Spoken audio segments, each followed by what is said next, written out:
قول الله عز وجل في سورة المرسلات: ألم نجعل الأرض كفاتا أحياء وأمواتا. الكفت في اللغة الجمع والضم. ويذكر عن الشعبي أحد الأئمة رحمه الله أنه مر على القبور ونظر إلى القبور ونظر إلى البيوت، فلما نظر إلى القبور قال: هذه كفات الأموات، ولما نظر إلى البيوت قال: هذه كفات الأحياء. وتلا الآية: ألم نجعل الأرض كفاتا أحياء أي على ظهورها، أمواتا أي في بطنها. والله عز وجل خلق أبانا آدم من الأرض، من تراب. ربنا يقول من تراب، ثم هذا التراب مزج بماء فأصبح طينا، ولهذا قال الله أنه خلقنا من طين. ثم هذا الطين ترك دهرا، ترك فترة، فأصبح فخارا، لو قرأته يحدث صوتا، ولهذا قال الله من صلصال كالفخار، أطوار مراحل. ويقول بعض أهل العلم كما ذكره ابن الجوزي وغيره أن الأرض التي قبضت منها القبضة التي خلق منها آدم، قال بعضهم إنها من عرفات، والعلم عند الله إن كان هذا صوابا أو غير صواب، لكن قالوا كل واحد فيه الفطرة يحن إلى عرفات. المراد، سأربط أول كلامي بآخره، هو قضية أن الناس خلقوا من تراب. خلقوا من ماذا؟ من تراب.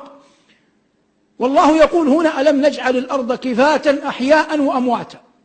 وهذا يدل على وجوب مواراة الميت، ثم أماته فأقبره.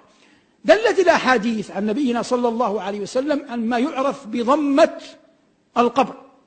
لا بد لكل أحد أن يضمه القبر ضمة لا ينجو منها أحد. والنبي عليه الصلاة والسلام دفن سعد بن معاذ سيد الأوس، وسعد بن معاذ عندما مات وارتفعت روحه إلى السماء اهتز له عرش الرحمن، ومع ذلك لما وضع في قبره ضمة القبر، فقال صلى الله عليه وسلم: إن للقبر ضمة لو نجا منها أحد لنجا منها هذا العبد الصالح. ووارى عليه الصلاة والسلام صبيا صغيرا ثم قال: إن للقبر ضمة لو نجا منها أحد لنجا منها هذا الصبي. فلا مفر من أن القبر يضم الميت أول ما يدخل إليه. الآن نربط هذا الحديث مع قولنا أن الإنسان خلق من تراب. الأرض لما خلقنا منها أصبحت أمنا، فإذا وضع الإنسان في قبره كأنه عاد إلى أمه. فالأم أصلا إذا غاب عنها ابنها تضمه. يأتي هنا شرف الطاعة وذل المعصية. فمن كان طائعا يكون ضمة القبر له رحمة لا تلبث أن تنفك، تضمه ضمة قد يجد شيئا من ألمها كما يجد أحدنا ألم المرض، ألم فقد الحبيب، ألم الموت، ثم تخلي عنه. تأتي طاعته فتجعل الأرض ترفق به.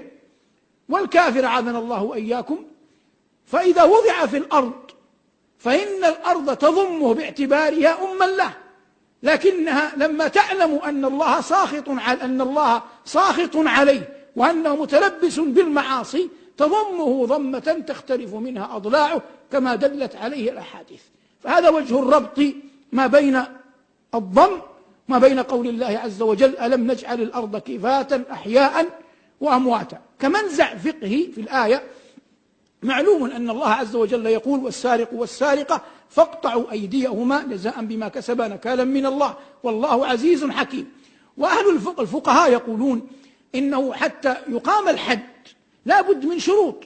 من الشروط أن يكون هذا السارق قد سرق من حرز، يعني لا يأتي لشيء موضوع في الطريق ويسرقه ونقيم عليه الحد، لأن وضعه في الطريق كشفه يعين على سرقته. لا بد أن يكون في حرز لما يشابه مثله، كل شيء له حرز. فقالوا إن قول الله عز وجل: ألم نجعل الأرض كفاتا أحياء وأمواتا، فإن الله جل وعلا جعل الأرض حرزا للميت. فلو جاء ما يعرف بالنباش وكشف القبر وسرق منه كفنا أو شيئا كان ترك أو نسي مع الميت، قال بعض الفقهاء، وإن كان هذا ليس عليه أقوال الفقهاء جميعا، قال: يقطع يده. قلنا: لماذا تقطع يده؟ قال: لأن الأرض حرز للميت، كما أن الصناديق مثلا والخزائن حرز للمال.